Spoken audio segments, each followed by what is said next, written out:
I am a true Belizean. Tell them that we born there. Belize my home, my native land. Tell them that we born there. I want you people to understand. Tell them that we born there. I am proud to be a Belizean. Tell them that we born there. You're born there, you're born there. Tell them that we born there. You're born there, you're born there. Greetings and welcome to another episode of Navel String Connections, the Belizean show in the Belizean diaspora. I'm here live from my studio here in Los Angeles with ARIA LIGHTFOOT live out of Florida and Rishma Eckert. And guys, look, we had the Belize Diaspora Summit last week and it was a smashing success. From looking at the broadcast, I was not able to attend, but I watched each of those panels in detail. I run them 2-3 times and they were so outstanding. And again, we want to invite you, the Belizeans across the Belizean diaspora, those of you who may not have had the chance to come to the Belize Diaspora Summit last week in Fort Lauderdale, Florida, but you were able to watch it on the XTV broadcast with Mose Hyde. Again, this is a XTV production, and our producer, Nur Muhammad, the man behind the control, we want to big him up right now, Harlan. And again, we have a very, very exciting show because this show, these two ladies that we have here in studio right now, they were the ones, the organizers, the movers and shakers on the ground. And I want to say, big them up right now. Kudos to you guys, man. I had really enjoyed looking from outside here in Los Angeles. I really enjoyed the Belize Diaspora Summit 2.0. And I guess our viewers and our listeners across the United States, the UK, wherever Belizeans live, Europe, Africa, you will get a glimpse today of what today's show is going to be. And without any further ado, I'll turn it on to ARIA. Hi, good afternoon or good evening. This is ARIA LIGHTFOOT. I'm in Chicago. I hope you can hear me. What? You don't get to Chicago already, girl? Like, fire. My internet isn't all that great right where I am right now. But thank you for joining us. We're coming off the Belize Diaspora Summit 2.0 that was held in Fort Lauderdale, Florida. Verlene might join us a little bit later. We have Rishma, who is one of the co-organizer of this event, co-founder, co-organizer of this event. And this year, we had similar events, but I think this year we had such a wonderful panel discussion. It was more policy related. We were focused on collaborating, creating policy through collaboration. And so we had 4 wonderful panels, 5, 1 book reading, and we had a play by Ray Gongra called Makobe, and that play should be coming to Belize in September. It premiered at the Belize Diaspora event, and then we had an after party with DJ Special. Without further ado, I'd like to introduce Rishma and Verlene Pitts, who were 2 organizers for this event. So welcome, Rishma. Welcome, Verlene. And Rishma, could you tell us a little bit about the fun that we had organizing? Good night, Belize. My name is Rishma Eckert. I'm one of the co-founders of the Belize Diaspora Summit. And the fun, and I know she means that very ironically, of organizing this event. It's fun in that we get to shape the policies and kind of shape what we want the discussions to be. But man, was it challenging in trying to sort of getting everyone together, as most events are, right? I mean, we kind of knew the challenges going in because we had done it with LA, but this one just seemed extra special, challenging. And I think some of it had to do with the fact that there was this background of what's happening with the administration right now, and that had seemed to be a fear that permeated through the environment. And I noticed that with every single sort of press thing that ARIA and I did or Verlene did, in anticipation of the summit, every single person asked us about what about the environment with ICE? Do you think ICE is going to be there? So every single person had asked us that. We had volunteers that asked us that. We had part of our organizing committee ask us that. People who were planning to attend. So I think it was a real fear, but we're very happy to announce that not a single ICE representative, at least that we saw, because who knows, they might have been plain clothes, but we did not see any person there who was questioning, threatening, even making its way to the summit. And as I mentioned in some of the interviews leading up to the summit, I really don't think that our Belizean population in Florida are the ones that are being targeted. For the majority of the Florida population, we're professionals in our own right, we're students, we are retirees. I really don't think that we're the community that's on the top of the list for people being targeted. So that was one of our main, I guess, the hurdles that we had to jump over. That was a huge one. Welcome, Verlene. Could you also tell us, Verlene did the 4 panels. She helped organize them. And Verlene, could you tell us about organizing the panels and what was the purpose of the panels? Yeah, sure. So organizing the panels, I will say, was fun. A lot of the people selected to be on the panels, I've known, some I've worked with, some I've known through the work that they've done previously. For example, like Dylan, a lot of the work that we do in terms of, civic stuff is patterned from Spear. And when you think of Spear, you think of Dylan Vernon. And so, putting together the panel was fun because I had to think about the synergy. I had to think about just the type of robust conversation that could happen with the panelists, right? So, of course, we had a process of making sure that it wasn't too packed. We wanted, maximum of 4 to each panel so that the panelists would have an opportunity to go ahead and speak. They wouldn't have to compete with each other for time. So took into consideration.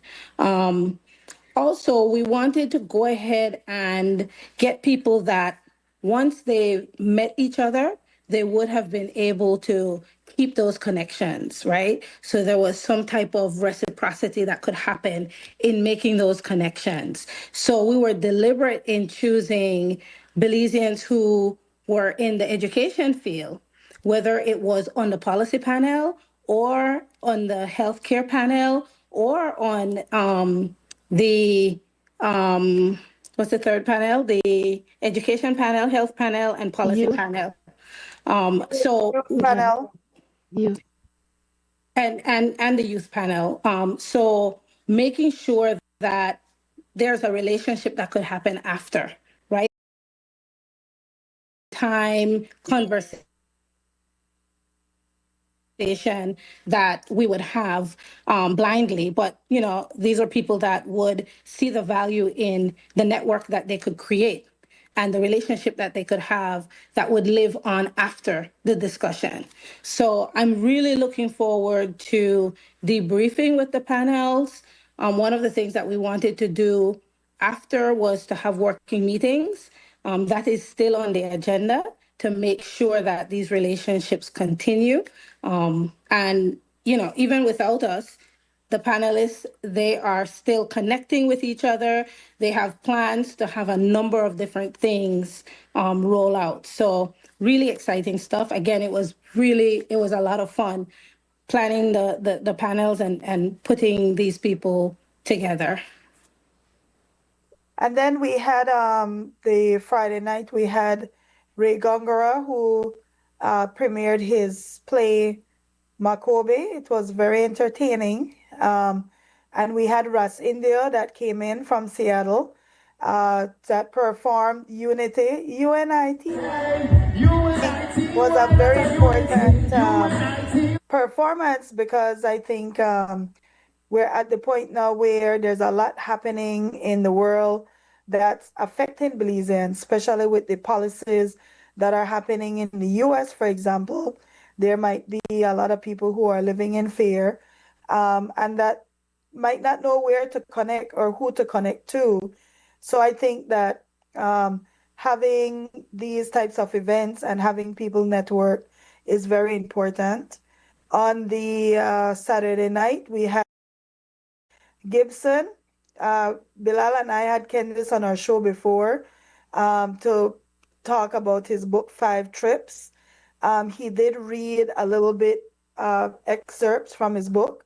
One of the areas that he talked about, of course, was falling out his window. Remember that, Bilal, where he rolled Yeah. out his window and the dirt that was there Mistake. protected him. Yeah. But what was Awesome interesting, themes in that book. Awesome themes. yes, Yes. you could relate to that as a Belizean. You could relate Yeah, to yeah. those Growing up with him as a boy, a childhood neighborhood friend, I could connect, reading it, just connect with a lot.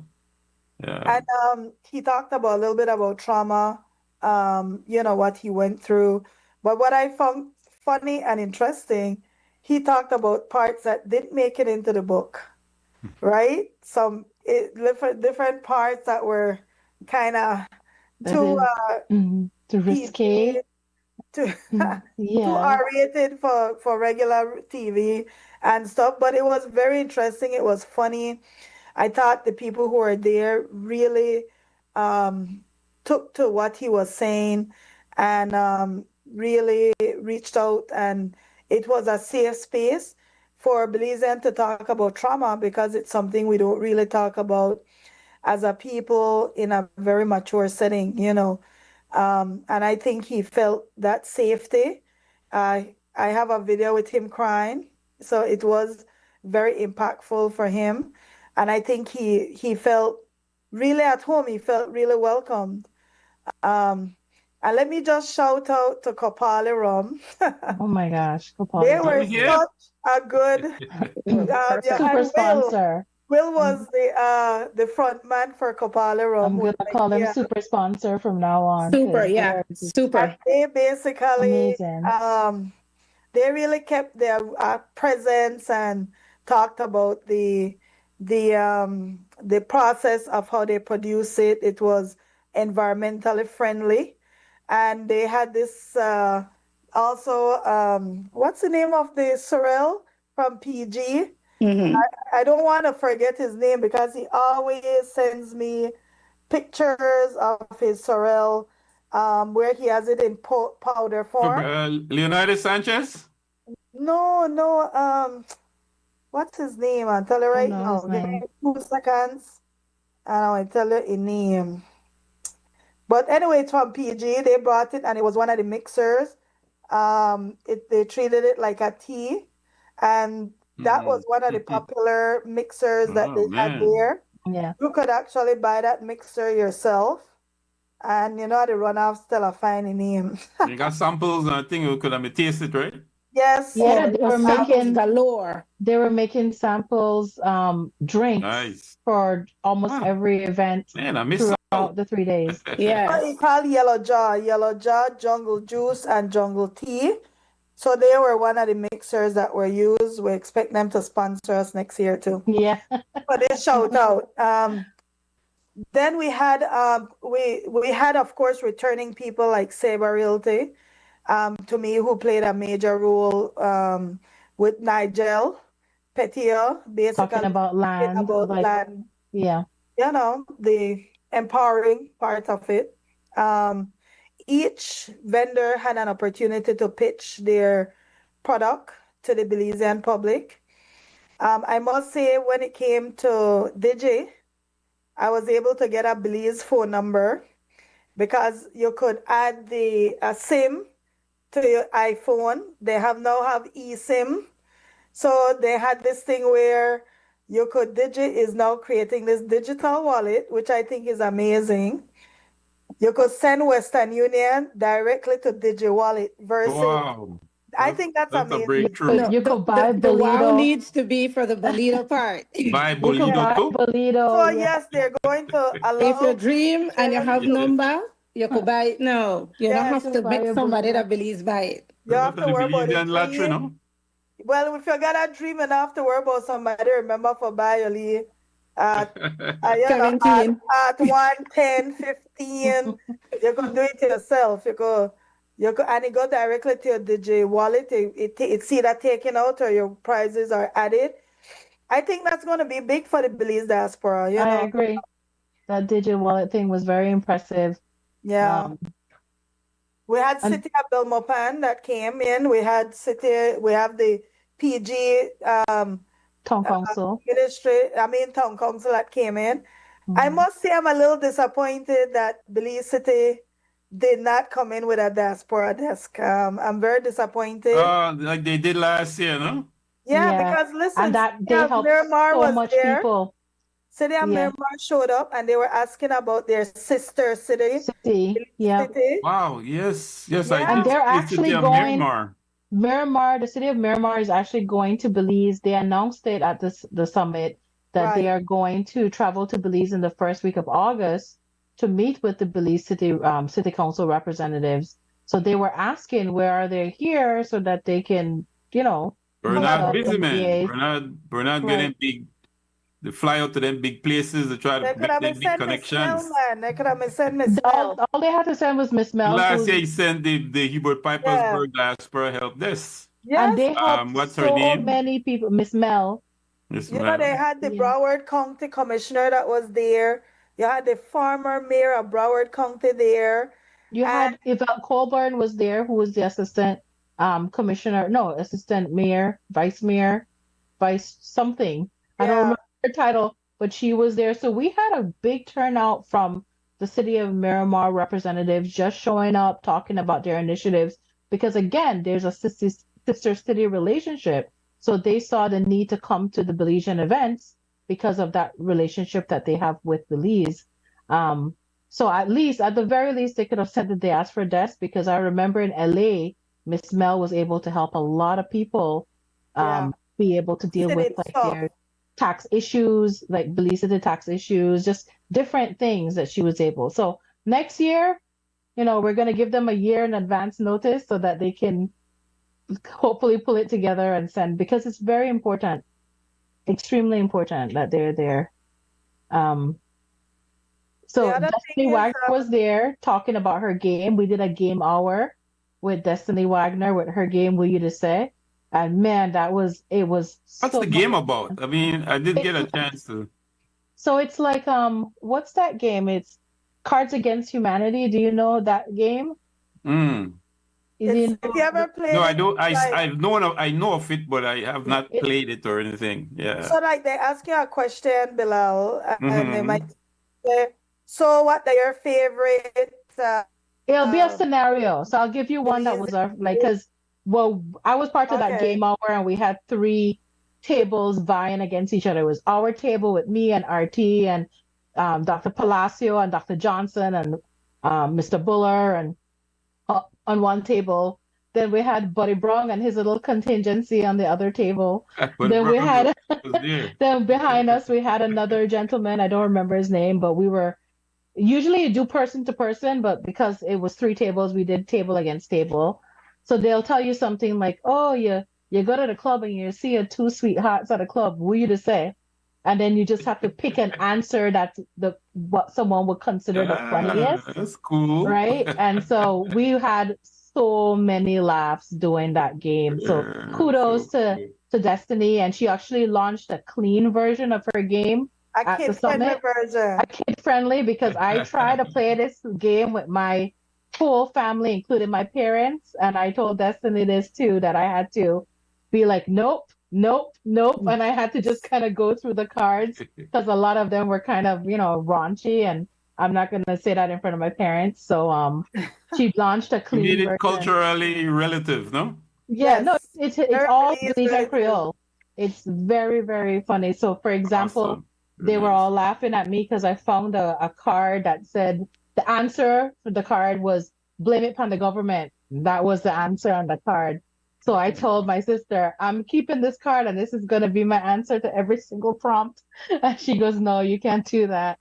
So it's, it was very fun. And I feel like everyone had a really good time. I know for a fact that Dr. Palasi and Dr. Johnson, they were just in it. Like they were like, we're going to win this. And I remember telling them, wow, I didn't know UB was so competitive. Jeez, because they were all into winning this thing. So, I mean, our table didn't win, but it's okay. We had a lot of fun. Who won? The table that I can't remember the gentleman that was behind us. I don't remember his name, but not us, not Buddy Brown's table. The third table actually ended up winning. But it was there too, Bilal, Buddy Brown. Yes, that's what I heard. Yeah. Ray had a party tonight. So Ray had a nice little get together, and a lot of people went. He had nice rice and beans and dokono and The cake and the caramel cake, the Belizean cake. It Milk was cake. delicious. That's the ball thing at the end, right? At the Saturday. That's a Friday. That was Friday after. Oh, okay. After his play. DJ Special had a after party. After party. And a Caribbean place. So it was really nice. A lot of people had fun. One of the things we are disappointed about is that the consulate didn't show up because she expressed her fear of ICE, which is amazing to me to this day. But in all fairness, the Ministry of Foreign Affairs did send Minister Liel. We did have the very outstanding politician. Love him. Yes.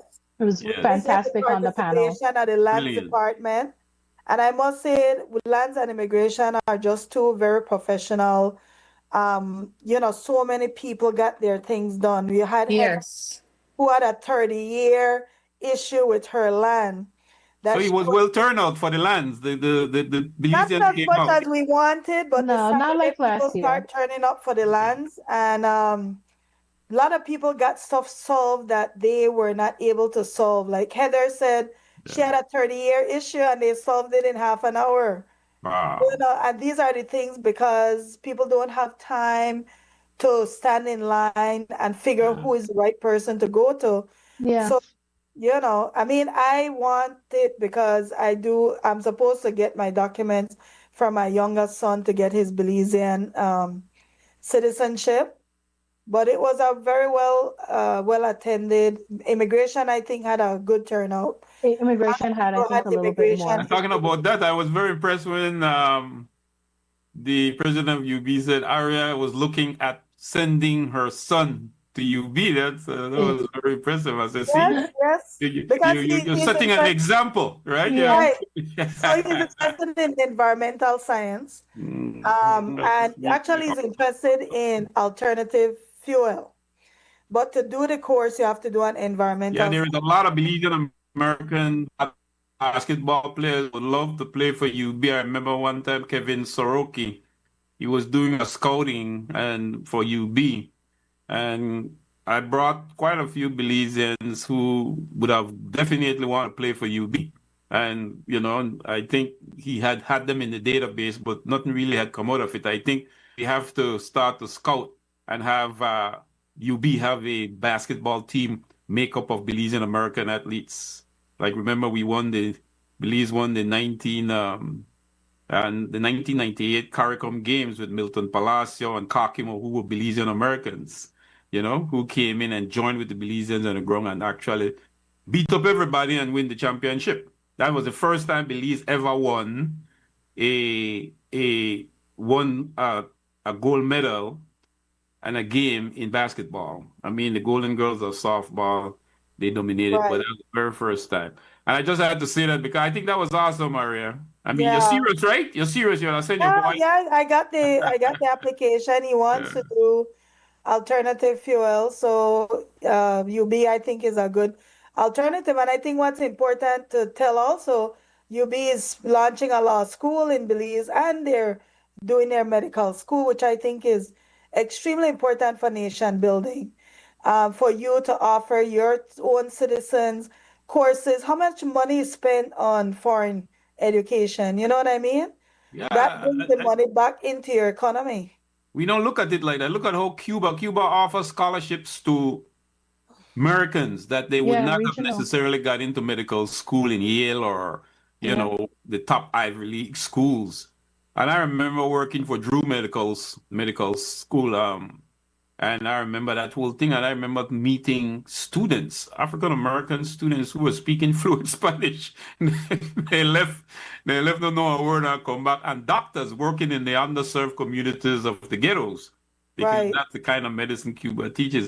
And I was like, when that came up, and I hear Dr. Johnson, I mean, I was so very impressed with Dr. Johnson. I mean, Yeah, same. what She's a scholar. dynamic. She's very What dynamic, a right? scholar. Yes. And Yes. she really gave me a good scope into what's happening with the medical department, the medical school department of UB. And I think we could rise to be like Cuba, where Of students course. could come from all over the world to come to. And I love President Palacio, Dr. Palacio's invitation, and his, he, again, another very scholarly mind, inviting not only Belize, but inviting the world to come to UB.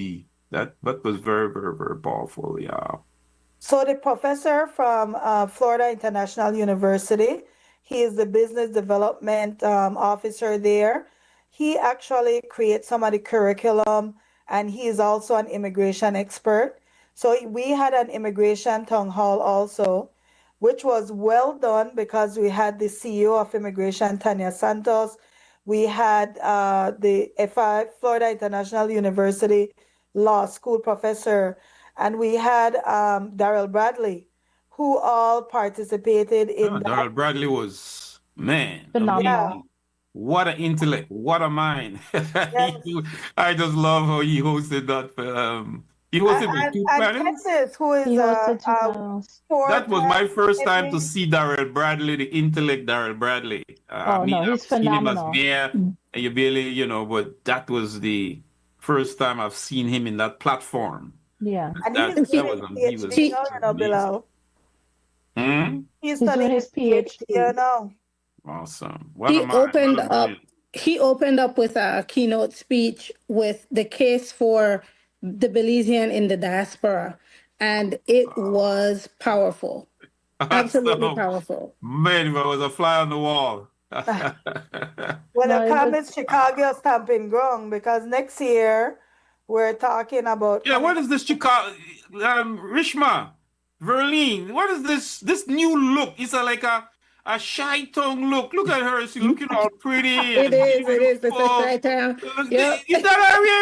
I was like, from the I'm looking at from the diaspora, something like, is that ARIA is just glowing, shining bright like a diamond over there. I'm like, Listen, it's the shy so town. that's the Chicago look. That's It's the a Chicago look, and I'll tell you why, because we're shooting really, really high. Listen, when you think of Chicago, you think of Obama, and so there are a number of things that we would love to be able to do, and so that look might go with the whole idea our of foundation. approaching the Obama Foundation and making sure. Well, I'm definitely looking forward for Belize Diaspora Summit 3.0 live in Chi-Town, because that's where I lived. And I know Chicago North, South Side, North Side. I know it so very well. Where are you, Aria? You're on Skokie, you're in I am Evanston? I am in the abyss of not knowing where I need to be. I'm actually looking right now, Bilal. So if you have any good advice, please. So you have I'm moved. trying to go in the loop. I'm trying to go in the loop. You're going in the loop. I know the loop very well. Oh, yeah, that's awesome. where I need to be. That's what DePaul University and those are. Yeah. Hey, So that could that's be a where I'm good. looking. Yeah. So so that was the summit, and I think I got so many texts. Like, for example, the professor from Florida International University, he offered Dr. Palacio to help him build his law school. Now you're having a professional from a major Florida Law school. National University law school offering his services to help with Belize's law school. Even if they can do cross collaboration, he wants to take 10 or 15 students next year to visit Belize. And hopefully the law school is going to be up and running because he's bringing law students with him. Dr. Palacio expressed to us how he was so touched by meeting all these people that he could collaborate with. Candice sent a message, Candice actually posted by professional page. LinkedIn, yeah. And remember, Candice is a 4-time Emmy-winning journalist in the United States. So, I thought that was big for him to do something like that, right? He could have treat this like how a consulate treat it, like no big deal, what he did. Yeah, I heard you, Aria. That was very icy. I vetoed that. No pun I intended. feel That was that. very icy. I feel Yeah, I gotta that. be icy with her because No, but it these are was your a people. visible absence, and the fact that at the very first day, people started asking us where she was.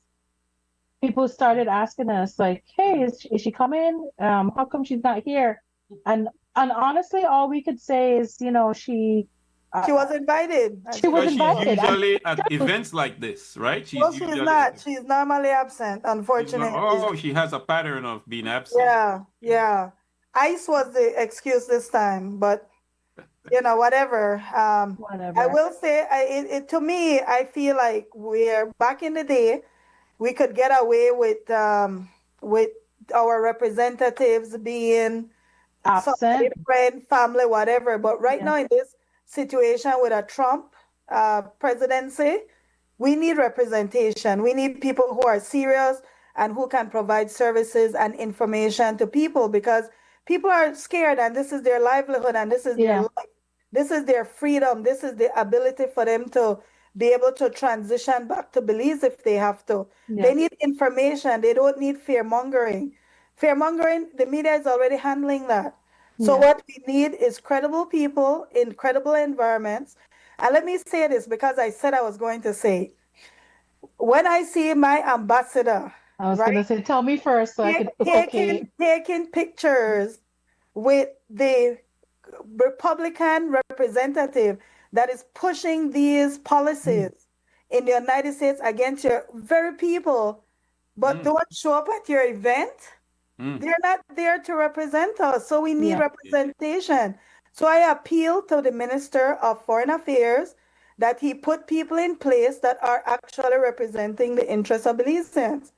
Because maybe they don't think they're Belizeans anymore. When you come to the States, Bilal, living at a fancy house and with you pay all your bills and with you do all that stuff for you, forget you're a Belizean. You're you the forget your ambassador to mandate. New York and you have a condo by the Hudson River. You got it And laid all the up. bills being paid by us, the taxpayers.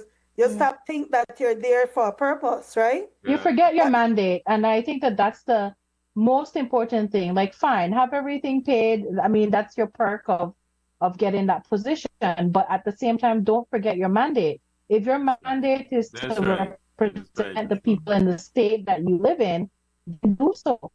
People's fear, like we talked about obstacles, and I tell you, people are full. What the administration is bringing, that's a real tangible fear that we need to address.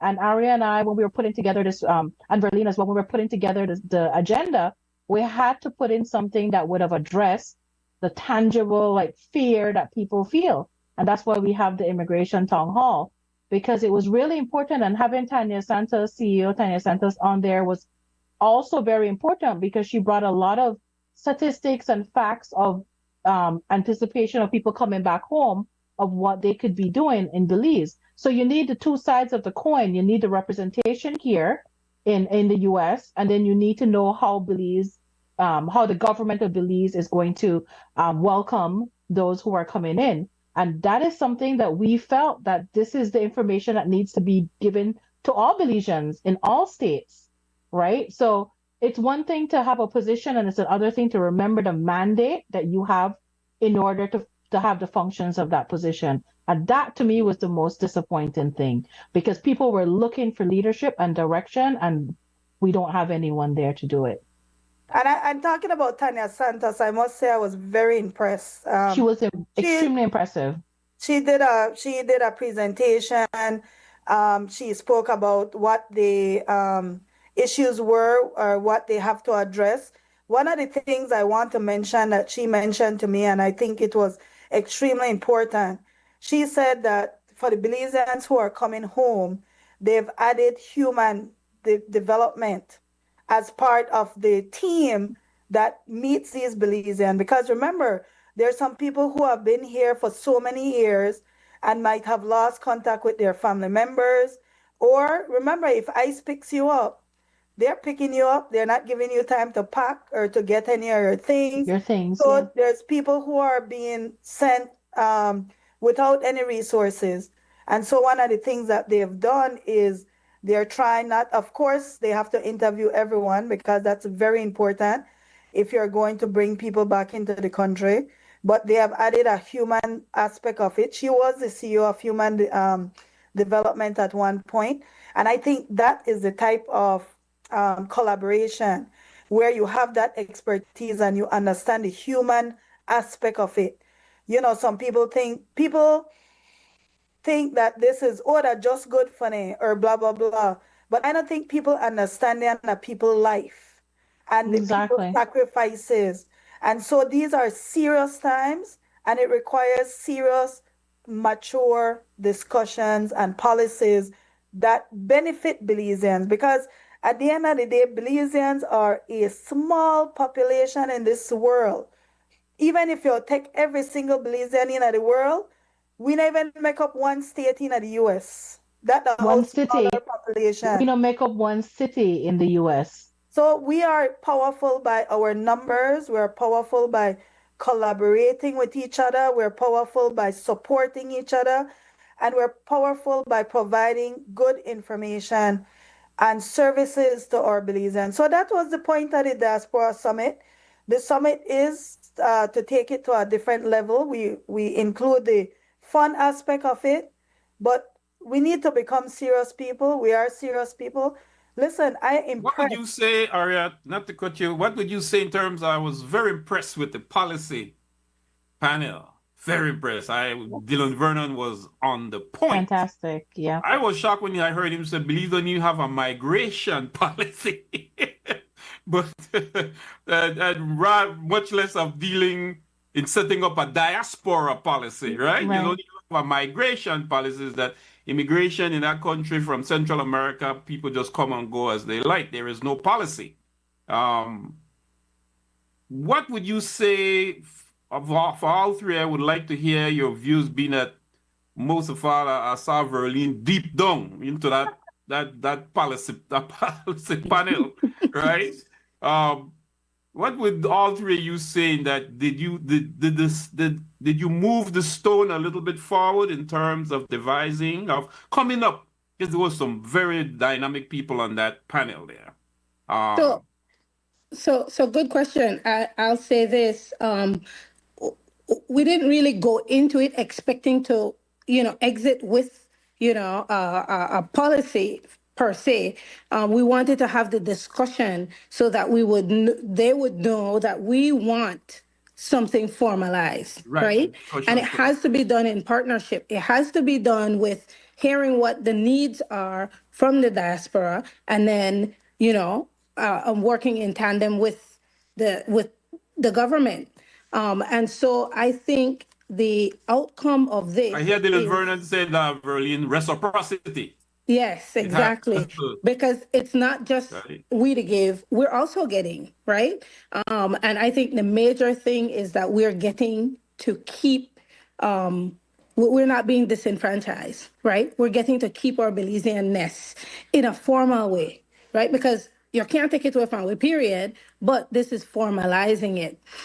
So I would say the outcome of this is now knowing that they will work on a migration policy. And within that migration policy is going to be a diaspora policy. So we can't chew the elephant all at once, right? Small bites at a time. And I think that, this, the conversation was exploratory.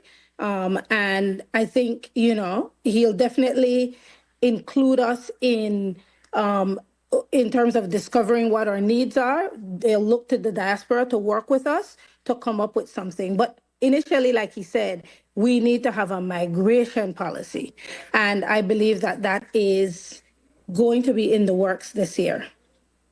And more than that, Bilal, we need a senator. I don't care what, I mean, okay, we might want to argue residency with the voting and stuff like that, but Belize and abroad need representation. And I keep pushing that if the churches have a senator, and the churches are foreign entities, and if the NGOs have a senator, and most of them are foreign entities, you know, even the representative that is the NGO senator represents a nonprofit that is a non-Belizean entity. We need a senator because I believe that when you're contributing 25% of your country's GDP, Absolutely. there should be some recognition that we ARIA deserve. is like taxation without representation, right? That's exactly Exactly. what it is. That's exactly what it is. Yeah.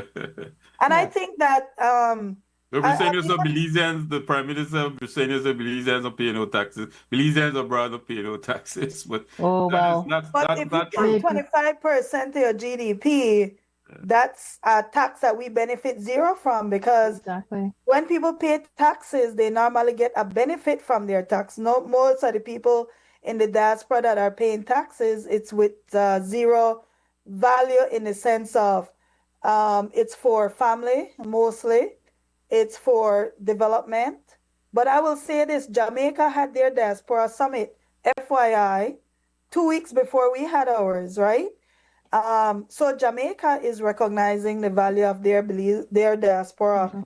Ghana has a big diaspora thing going on right now. Who is the biggest diaspora country right now? China. China has the largest diaspora in the world, and they keep very much engaged. And we see it every day. The United States, right in Belize, the United States have so many informational sessions in Belize. The For United their States youth. do registrations in Yeah. Belize. They give information to their diaspora because when you are engaged with your diaspora, you keep them engaged and interested in the affairs of your country. So that the United States at any point can be, and I know a lot of Belizeans don't realize this, but if your child born in the US, if a war broke out tomorrow, your child can be called to go to war for the United States, right? You're required to register your child when they hit the age of 18 Yes. or sons. Elective service. Yeah. Right. And I think when a lot of people, I think Belize, we need now mature type policies.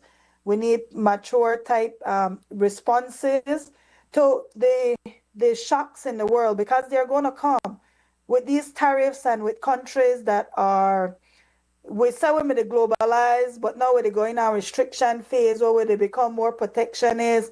The world goes through those phases. But countries like Belize are mostly impacted when the bigger democracies or economies in the world start playing these economic games, right? We're very tied to the US economy. So Aria, how does the senator thing look? Because for us, what process had advanced in terms of having a Belizean diaspora senator? I remember when I vied to go and speak on the behalf of the Belizean diaspora on the constitutional reform. Didn't get a seat on it, but you realize how sophisticated the Belizean political system is in trying to address these things and trying to push to get a representation on these things, right? The senator is a must. I say a must because it's a thing which time has come. And like the constitutional reform where they listen to you, I remember Patrick Farber telling me plain and straight after I did my presentation. Well, Bilal, you know me now, we are pick you, you know. And he sits on there with Tracy Tager. He sits on the but I don't say that. I just to represent the diaspora. And that the diaspora should have a seat in constitutional reform, especially when you take the 7th Amendment and took away natural born Belizeans' rights in the diaspora. So this is why I'm here. But I mean, it was so cool. Like, yeah, I hear you and everything. And he sits there on the panel, but don't mean that we are choose you, you know. I said, I didn't. It's You know so, what is but they that are is so they're so resistant to a lot of That's the correct. things, and it's so important that we have the Belize Diaspora Summit. So so very, very I, important that we have. So we are pushing for these things, policy, senator, and to have a seat representation, because we cannot be like you rightfully say, Ara, the remittances and put out the what beyond the remittances, but the why is it that there is no representation? And I don't want to put taxation, because the prime minister have this thing in his head that Belizeans abroad don't pay no taxes. I know where you get it from. But we have the millions that have come into the country. I remember sitting in front of the governor of Central Bank for a business, and he looked at me. I was 28. Young man, what do you want to do with a business like this? This kind of business belongs to the banks. Right? It's like, oh, you believe in America, you can't have that. You know, let the bank that believes have that. But I see resistance and pushing, and so what I'm saying in a nutshell. Thank God for the Belize Diaspora Summit, because it well, gives us this forum to push for demand for our rights that we so rightfully deserve, you know. see, Bilal, what is interesting is that a lot of people are short-sighted with the Belize diaspora. They feel like what you're pushing for is a position. And what we're pushing for is something that lasts generations. I've always said at any point you can become a member of the diaspora or the diaspora can return home. And Trump is showing us that at any point you can be returned home, right? That's a reality. The second thing is that same person that you spoke to happened to move to the diaspora and was living here. The So, diaspora. it shows you that as quick as that, you can Oh, and the change sweet your, of early. Yeah, No, but because, it's true. It just it's shows so how true. global the world is, right? You yeah. could live in anywhere at some Yeah. point. It's a time longer than a talk, rope. talk about contradictions, Aria. But Yeah. that's what I'm saying. And it could be something as you get sick and you have a long-term illness and you end up over here. Now you're a member of the Belize diaspora. Now you want services. And Mm-hmm. Mm-hmm. these are the things that why we need representation that understand these dynamics, that people are no longer living in a bubble in the world. We have people that are moving all the time, and that power, that information. Look at, I want you to think about that panel. I just want to highlight some of the people on those panel. You have somebody who is a head of, and I'll give you an example of what he I said. was about to say that. He's the head of the graduate program at Emory, which is one of the prestigious universities here. He said that he had a whole bunch of scholarships, Bilal, to offer to Belizean citizens at home. Coming from his university, he reached out to several people, and there's nobody responded, nobody knew Look what what to do with the that look what information. the Dr. Palacios said. Look what he passed away the other day. What is his name that contributed thousands, millions? Cornelius Carter. Me and Cornelius Dr. Strawn, Carter. we spoke to I mean, that is a, Yeah. but he's an unsung hero in terms of Yes. from the diaspora who has contributed silently. That's what people say. I give with my right hand, but I don't let my left hand see it. You know, I Right. mean, Dr. Carter shows that. I mean, Yeah. brilliant Yeah. man. Look at, he gave millions, not those, Yes. millions. Yeah. And then one of the things that I think he also brought up, which was Dorian Arnold, which I thought was an important point, he said, a lot of times people want money from the Belize diaspora, but some of these scholarships and some of these services that they're getting is far more impactful. It's far more generationally impactful than $100. So if I give you $100 right now, if I give your child one scholarship to go study, that scholarship, even though the rewards are not immediate, is going to have far more impact on your It's family and your it's Talking about generational. generational wealth, It is yeah. building exactly, it's generational generational, wealth. Yeah. And then Nigel brought up the importance of Nigel Petio man. of land ownership. You own one piece of the country, you're tied to it. You could pass it on to your kids. You could mortgage it. That was You very could build powerful what a house on Nigel it. You could Mm-hmm. injected. plant on it. Like there's so Land. much you can do.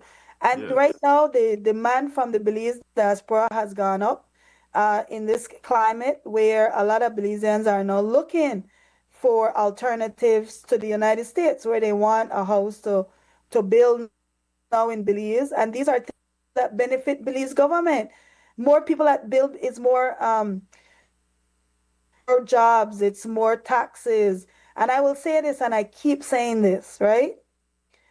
In tourism, I have to convince somebody to come to my country. I have to convince them to like it, to enjoy it, and then they leave and they're like, oh, I've been to Belize, yeah, yeah, yeah, and that's it. But when you get your Belize diaspora to come home and to invest, they're going to come over and over, bring their children, bring their friends. They're the best ambassadors that builds on this tourism model. Do you know how many people have followed me to Belize? I mean, a lot of my American friends have followed me to Belize. One or two of them have bought stuff in Belize and have brought their friends because I have brought them to Belize and I've taken them to the non-tourist areas. They love just hanging out with family members, eating the Belize food, getting to know people. And some of my friends have become friends with people in Belize. That is to me is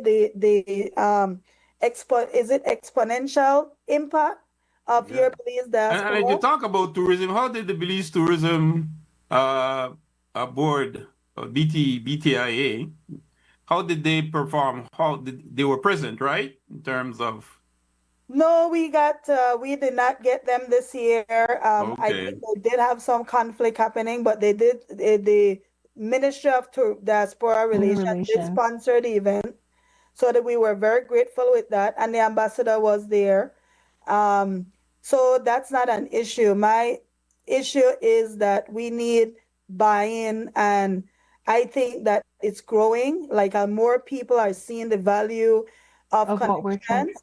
yeah, I and what always we're trying compare. to do as well, because the summit isn't necessarily just for like me and Aria and Verlene and our other organizing committee. We are really in the business of trying to build up Belize and trying to develop Belize. And that's why our theme this year was advancing policy through collaboration, because we realize that that's the only way that we're going to be able to do it.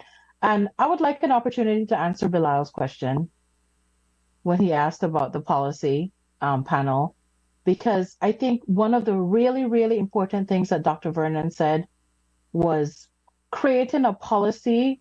In order to create a policy, we can't necessarily start right at the top and impose it on everyone. Yeah, We have to top have the down, buy-in of the bottom up. grassroots, organic Belizeans. But our challenge with that is that not many Belizeans want to sit in a room and talk about policy. I mean, we find this stuff fun. I personally find this stuff That's so very true. exciting, but that's the nerd in me, and I'm okay with that. But a lot of Belizeans are not interested in doing that. They will show up for carnival and they'll show up for other, fun stuff, Uh, which is okay as I well. think we don't understand it, Rishma. Let me give you an example. That might be true. That When I might be did my true. master's degree political science, right, I give you this I'm writing my papers, and when the professor called me, he said, look here, my brother, you give me loan history, I want policy, I want you. Policy, You yeah, say, you right, know a lot of things. He said, but you don't know how to devise policy. And after right. that, I got funny. He said, I want you. And I think it stands with the layman, the general public, people like yourself, people, you tell people about policy, like, man, what you to talk about? Like, Exactly. They're not interested in having that discussion, but I think it's also and I'm saying this to Aria, it's probably a messaging issue with us as well. So we're going to have to work on how we can get more of that messaging out for, 3.0 and 4.0 and 5.0 as we continue, because we're going to continue. But I just thought that was such an interesting perspective. And one of the questions that I asked during the panel discussion is, okay, so we're stuck at the top because we can't impose policy because that's not the right way to do it. We're stuck at the bottom because grassroots organic participation is not there because people are not interested. So we're stuck both ways. How do we get unstuck? not a people's movement in belief like that. And here, like rightfully says, the people are just scattered. Right. There's no But then we people's have to, movement from but that's bottom where up to, leaders, yeah. that's where leadership comes in, right? And maybe I shouldn't repeat what I told Dr. Vernon after he got off stage because it was pretty radical. But one of the things that I wanted to push, or at least have continue the discussion with him, is that at some point we have to get unstuck. We can't just keep talking and talking and talking and talking. And we're all the three ladies here, we're all very results oriented people. So we are not interested in just having the same conversation over and over. We want results. So if the result is creating the policy and discussing it afterwards, that's one thing. Because someone is going to have to do something, and that's what we're trying to push to make sure it gets done. Because we have to have a starting point in order to make tweaks, make amendments, inspire discussions. We just can't wait for the stuck at the top and stuck at the bottom, and then no one does anything. There's no movement. Well, we got you, Rishma, Verlene, and ARIA. So we got some top people who could devise policy. So then can't come and say, oh, the bankrupt, we don't got nobody who could. Here it is. Yeah. You know? And Dr. Vernon was very, very interested in perhaps a collaboration too, right? Because he's the policy man. He's the one who knows how to do this. So I love his presentation and how he dealt with, how he explained, when you're talking about policy, this is what you're talking about. But what I love most of all, he said it has to be a two-way street. Yes. It has to come from you both need sides. buy-in. Yeah. You need buy-in from both sides. And when you look at a treaty, like you look at the extradition treaty between Belize and the United States, I had to understand that working with foreign affairs, that it's a two-way street, but you have one power who will always have the United States who push itself, right? McCarthy could commit a crime in Belize and run to America, but you're not saying he back. Well, Belize don't commit a crime in America or run to Belize, you want to. You know what I mean? Well, resources, so I mean, comparatively. So it's not always reciprocity. Right. It's not always just. You always have the country with the, but in talking about the Belizean diaspora and government will want to have a more say in how, and that's why he said, as you're rightfully saying, Rishma, top down, because then they want to dictate. Exactly, and we don't want a dictatorship at all. We want to be able to have a policy that's going to serve, I want to say everyone, but that's not realistic, but the most benefit for the most diaspora members, right? Because that's what we can realistically go for. And to your point, Bilal, you were saying before, it's going to be interesting to try to figure out how to choose a senator, right? Because as ARIA and I learned putting together these summits, is that the pockets of Belizeans everywhere are so diverse. The Floridian diaspora is different from the LA diaspora, the Chicago diaspora, the New York ones, Dallas. It's all such different. It's like moving little entities around. The demographic is and different. Demographic wise, just vibes wise, they're just different. And to figure out who that one senator is going to be is going to be very interesting. And maybe that is a discussion for Policy Man, as I will call him now, Policy Man, to try to figure out what that would look like. But that's definitely a start. We absolutely need representation, because it's not having a source that you can go to is a problem.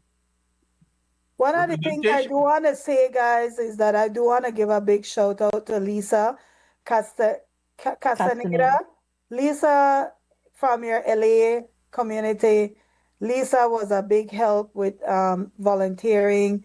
Man, she does have one energy about her. What she and does. A passion. Yes. She's just so passionate. We forget to mention her the first time, but I do want to say Lisa is amazing. She was helping us. She was helping Lance. She made a run all over the place. Yes. Lisa get the energy from. I wish she could bottle it up and just sell it, because she has energy.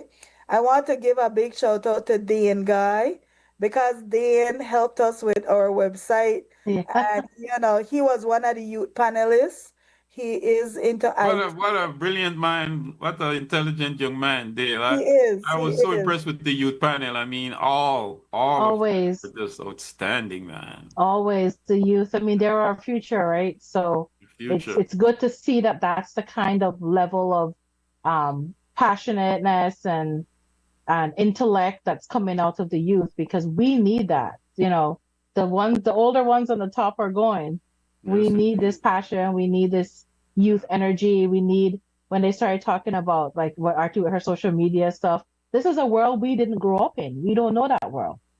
So it's very, very interesting to listen to them and how they're like we can anticipate how they're gonna move when they get to where we are, right? They're going to have a whole different environment to navigate than we're doing right now. Indeed. And I do I wanna thank my business partners who said, hey, or partner who said, hey, if you know stuck, I want to be the one for cover, I really appreciate people like Thank that you. because I think that's important that the people who support us support the vision. They understand where we're heading with it and they see the value in it. And I think that's important when you're building because right now we're in a building phase. After this, we want to get into a sailing phase. But one of the things I want to say, and it's a big deal to me, is that a lot of this stuff was done because of somebody like Devin, Michael Devin Young Jr. He really have done the legwork in kind of coming up with ways to collaborate and holding these types of conferences. He saw the value in it. He basically gave a lot of his own finances to get this stuff done. And, his time, his energy, everything through the work with the chamber. You know, you talk about bringing people to Belize. The chamber had been doing that in trade missions since 2016. We had been taking people to Belize. City of Miramar went to Belize with us. And the same attorney that's from Florida International University, he went to Belize with us. And that's why he made it talk about Panades and everything were quite Belizean. The Belizean passport. Yes. Yeah. And that's all through the work of the Belize American Chamber of Commerce. They were really trailblazing in that. And I think that it's on us now to not let that vision fail and to let that vision continue and actually get the representation that we deserve. The Miramar representative told Mose in the broadcast that Belizeans are very British. We're very British compared to Jamaica. I think that's true. I think that's a true analysis. But that was an interesting observation. I listened carefully. That's and Mose, I think, took a little issue with it. Like, well, yeah, we soak up to like Trinidad and you know, going on to Campiga Punta and somebody said, I want to observe you all are very, very British. And in Los Angeles, when I came here, they were calling Belizeans, Americans were calling Belizeans British. Yeah, I hear it in New York too. There's a British Belizean. I wonder why. I have to ask him why. That's an interesting take. It's an observation. I think we have a conservatism about Belizean still. Very true. Very British in structure, I think. Even in the way we communicate, we're very, the British are very subtle in their communication. And the way we dress. I remember when the Palazzo performed out there and I opened up the show for him, right? So the next day, the LA Times was present and they wrote the article. He had Youth Connection Band backing him up. But one interesting thing, the journalist that wrote the story, said that Youth Connection Band was so well dressed, they had their shirts pushing their pants and there was creases in their pants. You remember? Americans don't put no crease in their pants. That's nicely talked. When he was talking in the article, he was just mentioning that they were so very British. They were so very strict. The band, and it was, he was. Bilal, I think you identify what part of Belize because where I stayed, we had a whole discussion about ironing, right? And then I'm like, hey, Aria, you can't iron everybody clothes, and I'm like, sorry, my man never iron the clothes. But we iron with creases, right? We iron with creases and start. So because I think the Myanmar representative was telling Mose that he went to see a show, but the Belizeans just stood there. They didn't respond to the artists, like Trinidad and Jamaicans. Yeah. So he was like, "What?" That for him struck him. That was the point. And it's so very, very true. I remember as a boy going seeing like Birds Island. These bands come from abroad, and we just stand there. We dance with Raven and Harmonettes and all these bands. And we are dancing, and we need some Kapali away from Eckert. I was just gonna say that Kapali. But I don't think that's true for that generation today. I don't. That generation when you see Barley come in and get a rag and no man.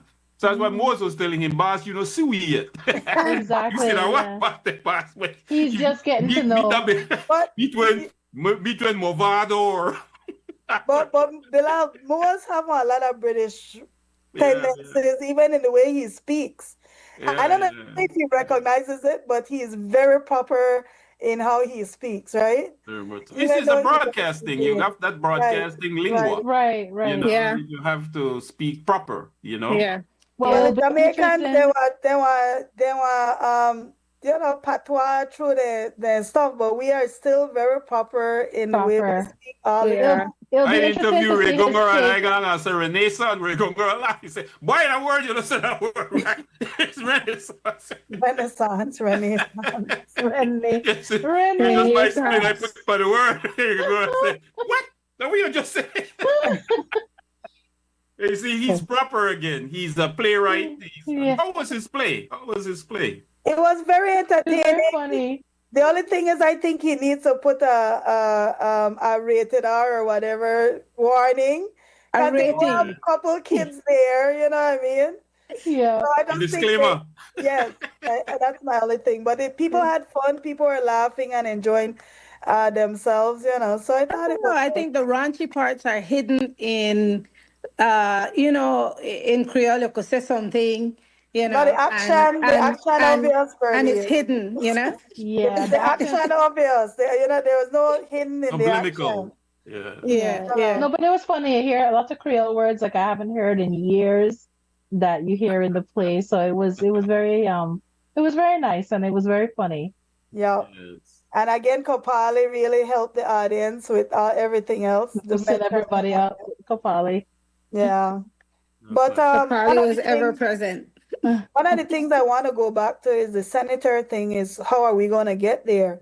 We're going to get there through advocacy. We have to get buy-in from some of our leaders.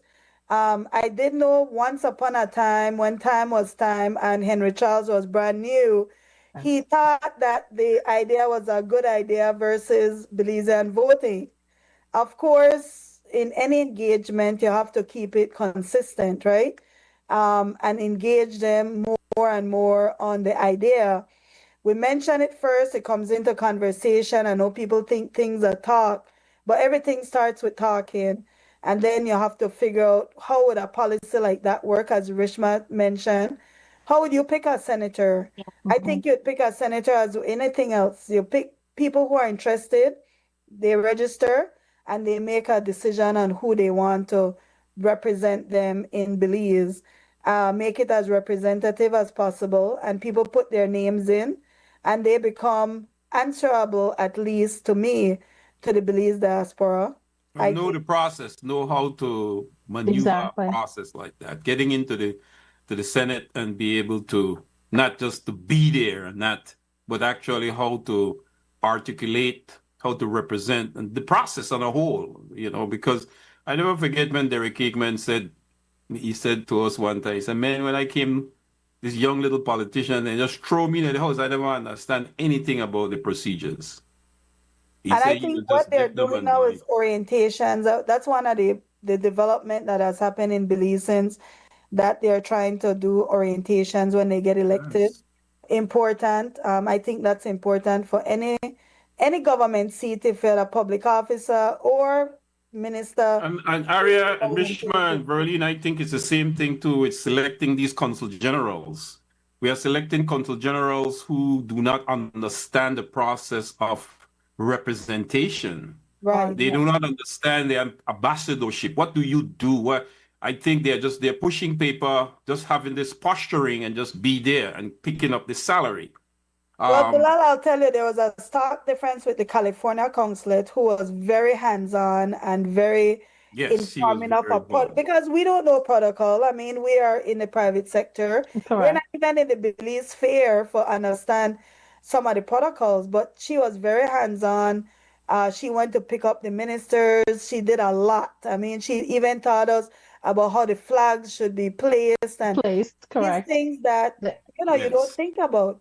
Florida Right. has a lot of He Belizeans. really represented, yes, indeed. No, Florida she has did an not excellent only job. and had extra, apart from the summit, she was doing things in Santa Monica, helping people with their Yes. passports. Yes. I remember meeting one Belizean, you know, a matter of fact, they shut in a restaurant because of fear of ICE, because the Belizeans that are working in there are, you know, undocumented. And she used to ask me, man, I want to get my passport fixed up and thing. And she said she did it through the summit. And I was like, there we go. And you know that That's real great. ID law that's there, if you got your passport, you could travel with your passport throughout the country. You cannot travel without another type of ID. I think another thing that is important about Florida, Florida have a lot of students, and right now students themselves are vulnerable to these new policies of the Right. government. We have students at USF. We have at least 50 Belizean students at USF. You have UF, you have FIU, you have FSU, all these students. So we need a consulate that is sensitive to Yes. immigration laws, not promoting ICE nonsense and Deportations. propaganda on her page. I mean, it's ridiculous. That is That's not her really purpose. conflict of interest, really. It When is you a look at major that. conflict of interest. It's a major conflict of interest also, reportedly, and I don't know how true it is, reportedly, to be supporting political US parties while you're representing a Belizean cause and in complete contradiction of your community. And I think it's something that if we had an ethics board, I think it would fall under ethics, questionable ethics violation. But Indeed, we indeed, need to Aria. get there. We need to get there. And I know when I speak clearly, and a lot of That's, people are like, and that's what I just hey, said, that Aria. no, you are on point, because they put them into these positions, and the government of Belize have to begin to learn to screen people better. I mean, apart from the State Department accepting you, Right. you have to begin to choose your consulates and your ambassadors With carefully, purpose, with right? intention and Because you cannot purpose. have these conflict of interest. You got these hidden agendas, and you're out operating in the United States on the behalf of the UK or wherever you are, but you have a political bias. You know, that cannot be. It cannot be. You have to leave that alone. You're serving your country and your people, Well, and you're a therefore public you have to. officer. As a public officer, you're not supposed to be advocating any political cause. You're supposed to be there advocating your government's position Position. and Yep. representing your Belizean people, period. Absolutely. Yep. And to me, this is the area where training, as you mentioned, is absolutely needed. And I think these are things that the PM should really take notice of. Yeah, it can't be a sweetheart deal thing. Yeah, I know I'm a cousin, and so I put her in that position. That's how a lot of it has been selected. Right. And Yeah, as I told and in all fairness, that's how the US does it a lot too. Crony, that's how the cronyism Cronyism. comes in.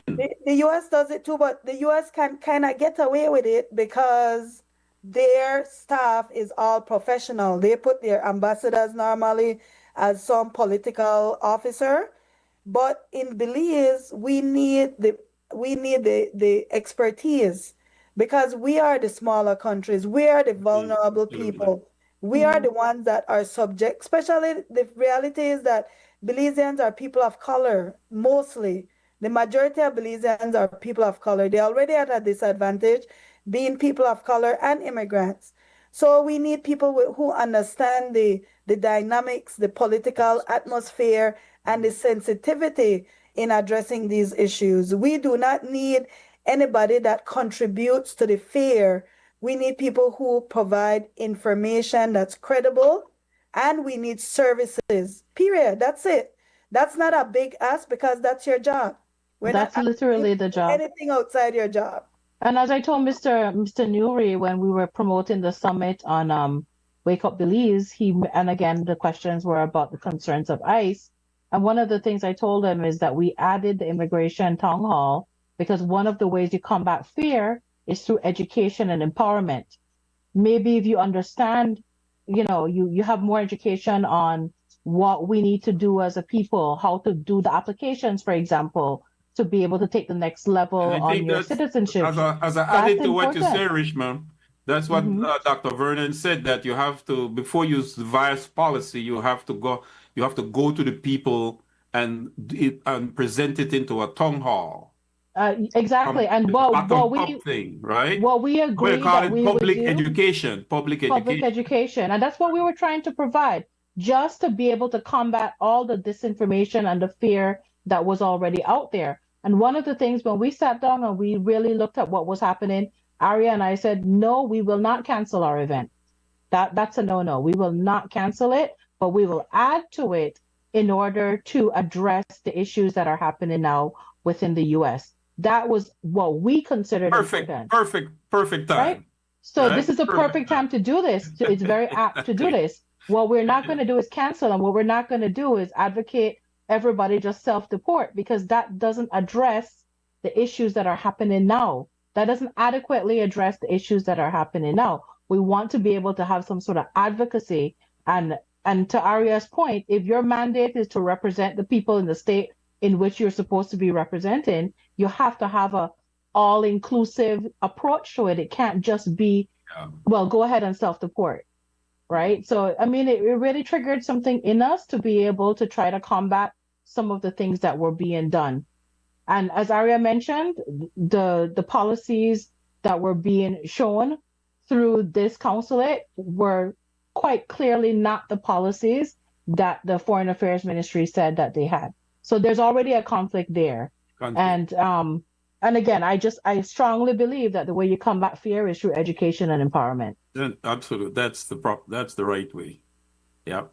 Empower the people through education and information, right? And they will make the right choices, and they will understand the process. We need to have that public education, though, on the Belizean people on the ground, and that public education with the Belizean diaspora on the ground. It's a big process. Bilal, actually, when I saw the post with self-deport, which, by the way, no policy has been created around that as yet, even within the United States. Yeah. That is just something that they're telling people to do. Nobody know how you collect no $1,000 alone, propaganda.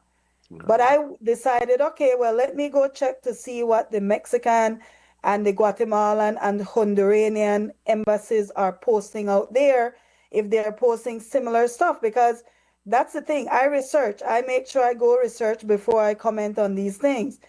The Mexican embassy had their own informational session where they're telling people, do not do certain things. If you feel fear, contact us. We're going to provide you with information. And that was generally what Mexico did, what Salvador, what Mexico, Guatemala, and Honduras did. It was messages to their people. Aggressive. If you have fear, contact us and we will provide you with information. What our consulate did was tell people to self-deport, and if you have any question, to contact an attorney. It's definitely a Republican agenda. It has nothing to do with Belize or providing people with information. Very Republican. That all I could have said, that's definitely a Republican. Very, very Republican. You know, I think that I think this is my thing. This has always been my thing, right? And I've said this many times. If you want to be a thief, do not become a police officer. If you want to become a police officer, you can't be a thief. Yeah. If you want to be a Republican, you can't be a consulate, right? pick your poison and be that. But you can't be everything because it benefits only you. Yeah. If you pick a position that you represent people, represent people. If you don't want the job, quit. Or you get a serious letter sent to your desk. I was gonna say live in Chi-Town. But it echoes that message of self-deport. Right? Find you, Aria. They don't know where you're there right now. So it properly fits into that message of self-deport. So you're telling her the same thing. Make she quit. Yes, you self-deport. She could self-deport. And put somebody who actually wants to represent Belizeans. Yeah. Right? Because ICE doesn't need her voice. ICE have Listen, the budget for billions of dollars. The budget for ICE just increased fivefold, so they did not need her voice. They don't. At all. What we need her voice to say is, hey, Belizeans, here are resources that are available. For one, which the attorney told us, so I could tell Belizeans, If you're in the United States for 2 years plus, you have to go through a formal removal order that is a court process. They cannot just come and remove people. That's an information that Belizeans might want to know. The other thing is you do not admit to things that you do not understand. And you do not sign things that you do not understand. We had so many shows with Care coming up here. I wonder if you ever even listened to this show to understand that and the thing is, lawyers were speaking, Exactly. And the thing is, you don't have to reinvent the wheel. What you could do is host an informational session like we did at the summit. It wasn't me and Aria up there giving advice. It was actual attorneys, CEO from immigration in Belize. We were putting people in places who have the information. It wasn't just us. So even if you don't know, at least you could facilitate that knowledge. You don't have or to you could just go on the Mexican page and copy and paste it to your page. That way they don't even have to think about it and somebody else already done the work. You know what I mean? I mean, I'm honestly not being intentionally mean, but at the end of the day, no, it words constructive criticism. You're being is constructive criticism and constructive criticism is good for everybody. If we wanted to be mean, we could have said that her newsletter never promote the summit. If we wanted to be mean, we could have said that. But I digress. And she did not promote the summit, even though it was the ministry that's going to be there. Her ministry was going to be there. You had lands that was going to be there. Lands, immigration, Marconi the minister showed up from her ministry, and she promotes a newsletter with her picture on it every single time, like it's O Magazine. This is not about you. It's about Belize and the Belizean people. And I'm extremely disappointed that this position has not been examined more deeply after years and years of Belizeans complaining about it. That's my position. Government need to look into that and sort of look at a better candidate that could better fill that position and represent better. Because that's all you're asking for. You want better. Just representation. Better is not there. It's not, very much so. But now forward to Chicago now. What's the kind of capital amongst the Belizeans there we have in Chicago? As we move forward, ladies, well, Chicago has a very large Belizean population. We've just started reconnaissance. I definitely want to work with the organizations here. The ones who put on the Chicago Day Chicago, yes. Event, I think that would be a great collaborative and let us say the Belizean. But Aria, address this issue again too, because the Belize Diaspora Summit 2.0 was brave. We defy the odds. We put it off anyway, despite of this fear from the Consul General office in Florida that blah, blah, blah. Right? Why then, Aria, we have them canceling their September celebration events? Do we think it's a premature move Because that was brand new. I mean, you have to understand, Trump just got elected this year, and the fear for a lot of people is palpable. I mean, we cannot diminish. It's valid. They have valid fears. The thing is, with Rishma and I, you don't like their celebration event, What they want? What for go? And if you imagine, had that again. Yeah. And you've been having it for decades? Yeah. For years? I think that I think Rishma and I are both very educated in our fields. Rishma is an attorney. She's dealt with immigration before. I do public administration. And I think this is why we want to push education so much, because I tell people, if you listen to CNN and if you listen to Fox, you're listening to two of the same fear-mongering on different sides of the coin. One pushes fear of immigrants, the other one pushes fear of government immigration. So the problem with it is that we have to remember that these news stations, just like how we got Belize Times and Guardian, if your information is only coming from those two sources, if you follow Guardian, you think PUP are the worst thing ever. And if you follow Belize Times, you think UDP are the worst thing ever. And that's why you follow Mandela, right? Because you know they tend to be more middle That's, ground yeah, and centrist. substitute. Yeah. That's what people don't realize in America. Fox and CNBC or MSNBC. and Yeah. these stations are the same. They have a political agenda. They align with different political parties and they push fear. And I want to give people perspective, right? I was telling somebody, we were kind of laughing about it. They show you a picture of ICE chasing two men through a farm and they blow it up on national TV. America has 300 million people, thousands and thousands of farms. It's such an isolated incident. But if you are from that environment where you're fearful, you say, oh my God, ICE is now chasing and a two-man, in fact, they don't even give you context. They don't even The tell you. typical car chase when they cover Right. up on the freeway, right? You Right, they resemble don't that. even tell you if there's two men that get chased by ICE or if the really police are chasing for something else. But they create the narrative around the chase. They blow it up on national TV. It's so isolated that it's something you probably will never come across personally. But the fear is real because that's the purpose of what they're trying to do. Exactly. They're peddling Election is in the coming up fear. next year, so they want to push all kind of information. And one of the things I will say that Europe has started to do with their children, they are now teaching their kids how to decipher media misinformation. Critical thinking. Yes, because the problem is that we need to understand in the scheme of things. America claims there's 25 million illegal immigrants, right? The whole country, I believe, that not even 1 million people.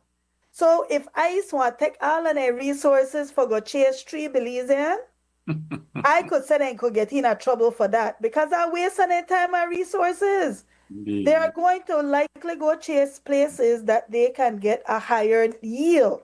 Like if you're a fisherman, you're going to chase one snapper where somebody tell you that, or you're going to chase the... So they understand that the public is so gullible, you know? Right, right. So when I get one email from my consulate, they tell me I supposed to be fearful that ICE won't show up. It tells me that there is something seriously misguided about things like that. And it is these type of people that ought to know better that do not teach our people the right information. And then in all right, they would be fearful and cancel something like that. Because the people who should know better, the people like when Mo say, when done past scrutiny by the U.S. government, U.S. State Department, correct. Issue fearful type statements. And even, so I'll tell you this, even some of the people who wanted to come to this year's summit and ended up not doing so are people who are U.S. citizens, people who are U.S. residents, like me, I'm a U.S. resident. These are the types of people who are deciding to not come to the summit based on that fear, not realizing that you're really, really not the target audience in this, right? So it's just very important for us to, and at this point, double and triple down on what we're saying. Maybe have another immigration town hall if this keeps up, to have another town hall where we can have it in Chicago, because I think it's just really, really important that you have the balance. You have the balance, because I watch news. Arisa, I don't know how you do it, but I watch news while I work. That's my background noise. I always have news on when I'm working, and I see all the things that come in every press conference that they are zooming in, and every word they're picking apart. And those things can be important, but it's a lot of noise until you get to the actual policy. Now, when I see Supreme Court ruling came out and said XYZ, I pay attention to that, because that is going to shape the policy. Right. When I see executive order signed, blah, blah, blah, you watch it and you know, oh, well, that's going to get challenged the second they get signed. So you get to learn how to decipher. And I think that skill is what ARIA is saying that they're teaching in Europe to younger children. Because if you just keep on peddling the same information, that's what's causing these cancellations, right? And I'm not saying that the fear isn't there. The fear is there. It's tangible. It's very valid, and we understand it. But what's the alternative, Bilal? What's the And I think alternative? that Stay in what your house happened, and do nothing? yeah, having the Belize Diaspora Summit 2.0 cancel out that fear, debunk that whole theory that the They're coming continent was after us. pressing. Yeah. It totally debunked it. And that's where when you have an argument and it's shaky, like ARIA just tear it down. I mean, and yourself, both of Yeah. you understood, but the people, like you said, how the media use certain things because people Yeah. are so gullible. The consulate of Florida did the same thing. He believe, oh, but these people are listening to that and they're not going. You know what I mean? And that's And exactly what happened. When we're but talking that didn't about us, happen. That didn't and happen. it didn't Having the happen at our summit summit. went ahead and having the summit totally cancel it out and debunk that theory. Correct. I mean, they're worried about our summit, which we don't even have that many Belizeans in Belize at all, much less the diaspora, much less Florida. And then 2 weeks ago, 2 or 3 weeks ago, my sister went to a Kes concert in St. Petersburg, Florida, with all the Caribbean people jumping up. Not a single ICE person there, So they're Yeah. again. I'll never forget there was a philosopher who said the greatest fear is to fear fear. And that's what they're That is so peddling. true. That's exactly what they're That peddling, is and so it's true. As I working. hear you ladies discuss this whole thing and looking at that as that It's was like working. the But bad guys, card that was played in this. Harlan is saying we gotta wrap. So this For was Harlan. good. I want to Good say thank you, discussion. Rishma and Verlene got dropped for helping plan this. I mean, one thing I could say working with Rishma and Verlene, purpose driven, and we're very action driven. We try to get things, and we try to do things in a way that we think would benefit Belizeans. Sorry, my light they go off and on. They benefit Belizeans, So sorry about that. Benefits Belizeans. So with that being said, we are planning next year to be in Chicago. Thank you, Verlene. Thank you, Rishma. And I always want to thank Mose because Mose is part of our planning committee. And people like you, Bilal, that give us vital information, historical stuff like that. I want to thank all the panelists, participants, people who showed up, immigration. Volunteers, Yeah. sponsors. Without them taking a chance on this initiative, we would never be able to pull it off because this thing is a lot of work. Our sponsors, Belizean in the diaspora, look at those sponsors and support them because they support you. They see this event as something that's valuable. They get their business from the Belize diaspora and they saw it fit to sponsor us. So please check out their pages. Some of them gave money without showing up, And I'm gonna keep posting them on our social media. People behind the scene, people that you don't see. I'm gonna keep posting our sponsors even afterwards because I think it's really worth recognition because again, these are people that believe in the initiative and believe they see what we're trying to do and they understand the importance of it. So without them, I mean, this is a lot of work and it's a lot of money. So without them, we would have never been able to pull this off and do it with success to the point where even you, Bilal, is saying the panel discussions are amazing and you're getting a lot out of it. And that's our hope, that people can connect and get a lot out of the connections, even beyond us. We don't need to be in everything, but we want to make sure our Belizean community is strong. That's right. And also we want to thank XTV for giving us this platform because a lot of our ability to talk to Belizeans in the Belize diaspora comes through this area. So with that said, I'm going to let Bilal finish it off and so Harlem can get some rest. Harlem, go wrap and go get your rest and rest up. Right. Yeah, I'm going to say forward ever, backward never. And I love, big up to you, the organizers, ARIA, Rishma, Verlene. Big up to the organizers and Mike, who's a man behind the scene with pulling some serious strings. I am very impressed with the organization skills that you guys have done in this 2.0. I looked at it, I wasn't there like last year, but I watched the panels and those were so well organized. And that's the content, that's the meat of the summit. Yes. Not to talk about the clinics and that was going on. But all I just have to say, forward ever, backward never. We push forward. Chicago, here we come. And I'm really looking forward for that. Shy tongue, I gotta be in that one, God willing, you know. Yeah. And just want to say thanks again. Just thanks again to you guys to make this possible, man, because this never had to be possible. You Yeah. know, thank you guys. Thank you all. So all that was involved in putting that together. Well, good night. And, you know, I just want to say, ARIA, you want to just wrap it up, and but that's all I wanted to say, man. No, that's it. So thank you, everyone. Thanks, Harlan, in the background. Thank you, Rishma, for taking your time, Verlene. Thank you, guys. Thanks, Lisa. Lisa, we never forget you. I think Lisa was amazing. And also Dan, Mose, the Ministry of Diaspora Relations. We had all these different ministries that participated. We respect you Sponsors. guys and we appreciate your participation. Thank you.